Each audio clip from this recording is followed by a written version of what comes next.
पिला माने तम समस्त को मु स्वागत करुच्ची मो यूट्यूब चैनल को। तो प्लस टू सेकेंड ईयर पिला माने जो plus two second year arts पिला मानन को स्वागत करुच्ची। तो जो मानकर अच्छी कौन ना पॉलिटिकल साइंस राजनीति विज्ञान तो तम मानकर नहीं आसी कौन ना 25टा होची कौन ना एमसीक्यू 25टा MCQ selection question answer 2024 board exam पिला माने बहुत गुरुत्वपूर्ण क्वेश्चन आंसर 100% तमरो एग्जाम को आसी पिला माने तमरो 30 मार्क आसची कौन ना शॉर्ट क्वेश्चन जोड़ा 1 मार्क एमसीक्यू हो 1 मार्क डैश पूरण हो पिला माने आद्रु निश्चिंत तुम एमसीक्यू आसीबो तादरे एवं तार एमसीक्यू कौन ऑप्शन न दे डैश पूरण आसीबो बुझेला। बहुत गुरुत्वपूर्ण तुम माने पढ़ एवं तुम सांग साथी को शेयर करो जो माने जान नथिबे एवं तुम अल्प दिन आ एग्जाम तुम हाथ रे रहला जो माने पढ़ुन एबे भी तुम पाखे टाइम अछि पढ़ एवं जो माने टेलीग्राम ग्रुप रे जॉइन होबा चाहौ डिस्क्रिप्शन में लिंक दिया अछि पिला माने समस्त जाई कि जॉइन हो जा बुझेला। तो चलो वीडियो स्टार्ट करिबा। वीडियो देखिया पूर्व चैनल नुआ थिले सब्सक्राइब कर दब बेल आइकन को दबाई दब नुआ नुआ नोटिफिकेशन पाई लाइक शेयर कर दो। तो पिला माने देखो प्रथम क्वेश्चन हमर कोन देछि आम संविधान रो केउ धारा रे भारतर वैदेशिक नीति वर्णित होइछि। पिला माने आम संविधान रो केउ धारा रे केउ धारा धारा 40 ना धारा 45 धारा 51 ना धारा 52। तो पिला माने हमर केउ धारा होइछि ना हब धारा 51 ना कौन आम संविधान धारा 51 धारा रे भारतर वैदेशिक नीति वर्णित होइछि। तो पिला माने तमर एमआईएल हो ऑप्शनल ओडियो कहितली एमसीक्यू तमे खाली कौन ना उत्तर दे एमसीक्यू एमती आंसर लिखिबो 1 मार्किया तमे कौन प्रश्न सह उत्तर लिखिबो किंतु पॉलिटिकल साइंस रे भी सेमती तमे लिखिबो उत्तर देकी लिखिबो एवं 2 नंबर जो डैश पूर्ण क्वेश्चन आंसर तमे भी सेमती लो 2 नंबर दबो आई दबो त आंसर लिखिबो डबल आई दबो आंसर लिखिबो बुझेला। बहुत सहज एवं तुम टाइम बाहर जीवो बहुत तमे लिखिया आ 1 मार्किया भली एते लिखिबोनी जो 1 मार्किया डैश पूर्ण केवल आंसर लिखिबो केवल पॉलिटिकल साइंस हो इकोनॉमिक्स हो कि जहाँ भी हो एमआईएल ऑप्शनल ओडिया को छाड़ी आउ जहाँ भी रहिला तमे केवल आंसर लिखिदबो बुझेला। किंतु तमे एमआईएल ओडिया रे तमे जो 1 मार्किया जब 3टा करिया को तमे कोन ना प्रश्न सह उत्तर लिखियो बुझेला। देखो पिला माने तारे नेक्स्ट क्वेश्चन कोन देला सिलेक्शन क्वेश्चन प्राचीन ग्रीस रे केउ गणतंत्र प्रचलित थिला। पिला माने प्राचीन ग्रीस रे केउ गणतंत्र प्रचलित थिला प्रत्याहार ना प्रत्यक्ष गणतंत्र प्रतिनिधिमूलक गणतंत्र ना जनमत कौन हम पिला माने ना प्रत्यक्ष कौन ना प्रत्यक्ष गणतंत्र। परवर्ती क्वेश्चन केउ आदर्श भारत रे स्थानीय शासन संगठन को प्रभावित करिछि। पिला माने केउ आदर्श समाजवाद ना गांधीवाद मार्क्सवाद ना उदारवाद। तो पिला माने कौन हबो ना गांधीवाद कौन ना गांधीवाद। परवर्ती क्वेश्चन निम्नोक्त मानक मध्यरु किए दिल्ली लाहौर बस सेवा उद्घाटन करथिले। निम्नोक्त मानक मध्यरु किए पिला माने इंदिरा गांधी ना मनमोहन सिंह ना अटल बिहारी वाजपेयी ना नरेंद्र मोदी। तो पिला माने किए ना अटल बिहारी वाजपेयी किए ना अटल बिहारी वाजपेयी। परवर्ती क्वेश्चन केउ अंचल रे चिपको आंदोलन होइतिला। पिला माने केउ अंचल रे चिपको आंदोलन तमर होइतिला मध्य प्रदेश ना छत्तीसगढ़ ना ओडिशा ना हिमालय अंचल केउ अंचल पिला माने ना हिमालय अंचल रे चिपको आंदोलन होइतिला। परवर्ती क्वेश्चन लैंस जेमिनेट केउ प्रक्रिया संपर्कित। लैंस जेमिनेट केउ प्रक्रिया संपर्कित पिला माने प्रत्याहार ना प्रत्यक्ष गणतंत्र प्रतिनिधिमूलक गणतंत्र ना गण भोट कौन हबो ना प्रत्यक्ष लैंस जेमिनेट होची प्रत्यक्ष गणतंत्र रा संपर्कित। नेक्स्ट क्वेश्चन सिलेक्शन केउ मसिया रे भारत चीन विवाद संपर्क रे कोलंबो प्रस्ताव होइथिला।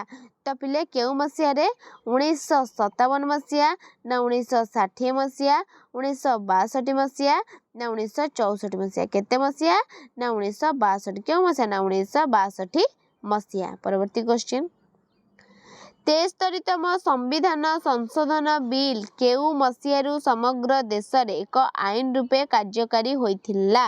73तम संविधान संशोधन बिल केउ मसियारू समग्र देश रे एक आईन रूपे कार्यकारी होइथिला पिले 1992 मसिया ना 1982 मसीहा 1993 मसीहा ना 1995 मसीहा तो पिला माने कौन हम ना 1993 1973तम है 1993 मसीहा।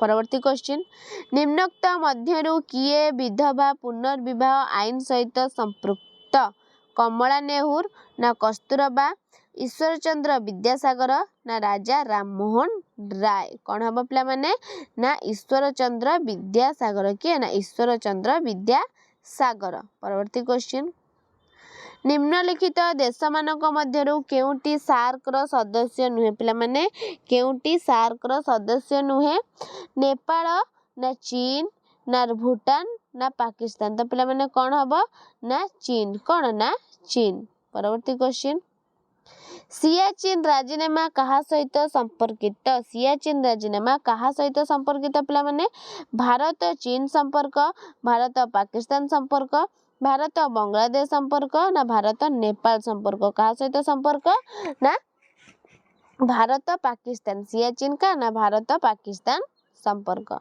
परवर्ती क्वेश्चन निम्नोक्त मध्यरु किए भारत एक राष्ट्र संघ कौन निम्नोक्त मध्यरु किए भारत एक राष्ट्र संघ बोली कहितिले आंबेडकर ना नेहरू ना केसी हुएर ना महात्मा गांधी किए ना केसी हुएर कहितिले भारत एक अर्धसंघीय राष्ट्र। परवर्ती क्वेश्चन केउ मसीहारे ओडिशा रे पंचायत राज व्यवस्था कार्यकारी हैला केउ मसीहारे पिले 1955 ना 1961 1965 ना 1993 केउ मसीहारे होइतिला ना 1961 केउ मसीहा ना 1961 मसीहारे पंचायत राज हेतिला कोठी ना ओडिशा रे। परवर्ती क्वेश्चन भारत संविधान रो केउ अनुच्छेद केंद्र राज्य संपर्कित केउ अनुच्छेद पिला माने पंचम अनुच्छेद ना सप्तम अनुच्छेद ना दशम अनुच्छेद ना द्वादश अनुच्छेद केउ अनुच्छेद ना सप्तम केउ अनुच्छेद ना सप्तम अनुच्छेद। परवर्ती क्वेश्चन आम संविधान रो केउ धारा राष्ट्रपति शासन संपर्कित आम संविधान केउ धारा धारा 352 ना धारा 356 धारा 360 ना धारा 370 तो पिला माने कौन हबो ना धारा हबो केते ना 356 केते ना 356। परवर्ती क्वेश्चन किए तेलुगु देशम पार्टी गठन करथिले पिले किए तेलुगु देशम पार्टी गठन करथिले शशिकला चंद्रशेखर एनटी रामराव नागेश्वर राव तो पिला माने कौन हबो ना एनटी रामराव कौन ना एनटी रामराव। परवर्ती क्वेश्चन पिला माने देखो भारतीय जातीय कांग्रेस रो प्रथम सभापति किए थिले भारतीय जातीय कांग्रेस रो प्रथम सभापति तमरा किए थिले महात्मा गांधी ना उमेश चंद्र बनर्जी ना जवाहरलाल नेहरू ना कौन जवाहरलाल नेहरू ना सुभाष चंद्र बोस तो पिला माने तमरा किए थिले ना उमेश चंद्र बनर्जी किए थिले ना उमेश चंद्र बनर्जी थिले भारतीय जातीय कांग्रेस रो प्रथम सभापति।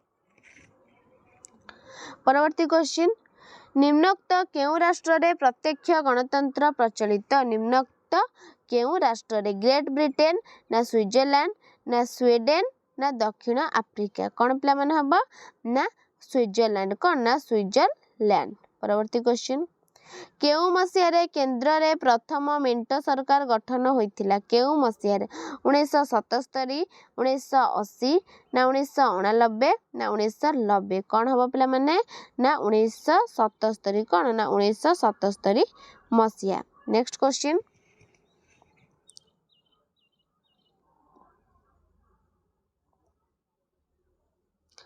निम्नोक्त मध्यरु केउटी भारत रे गणतांत्रिक व्यवस्था प्रति एक आह्वान नुहे तो पिला माने केउटी निरक्षरता ना धर्म ना लिंगगत वैषम्य ना निरपेक्ष संवाद पत्र तो पिला माने कौन हबो तमरा एटा ना निरपेक्ष संवाद पत्र।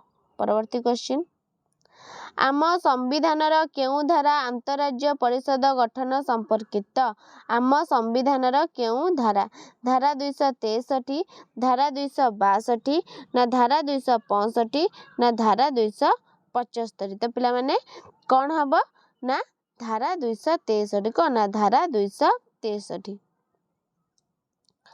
नेक्स्ट क्वेश्चन जयललिता केउ राजनीतिक दलर मुख्य थिले जयललिता केउ राजनीतिक दलर पिले डीएमके ना टीडीपी ना एआईएडीएमके ना नेशनल कॉन्फ्रेंस तो पिला माने कौन हबो ना एआईएडीएमके।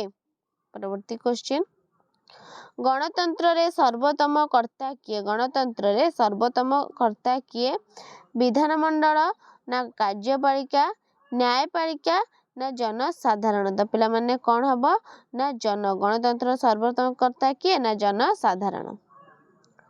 परवर्ती क्वेश्चन निम्नोक्त मध्यरु किए निज पदाधिकार बलरे नीति आयोगर अध्यक्ष अटंती निम्नोक्त मध्यरु किए पिला माने राष्ट्रपति ना उपराष्ट्रपति ना प्रधानमंत्री ना लोकसभार बाचस्पति तो पिला माने किए हबो ना प्रधानमंत्री किए ना प्रधानमंत्री। परवर्ती क्वेश्चन हमर शेष क्वेश्चन पिला माने 25 टा एमसीक्यू रो दुई कक्ष व्यवस्था केउ प्रकार सरकार वैशिष्ट्य केउ प्रकार पिले ऐकिक राष्ट्र ना एकछत्रवाद संघ राष्ट्र ना संघ राष्ट्र कौन हबो ना संघ राष्ट्र। तो पिला माने ये थिला तमरा 25 टा एमसीक्यू क्वेश्चन आंसर राजनीति विज्ञान रो। तो पिला माने त देखो बहुत गुरुत्वपूर्ण क्वेश्चन आंसर तो वीडियो टे भल लागितले लाइक शेयर सब्सक्राइब कर दबो। रहूची धन्यवाद।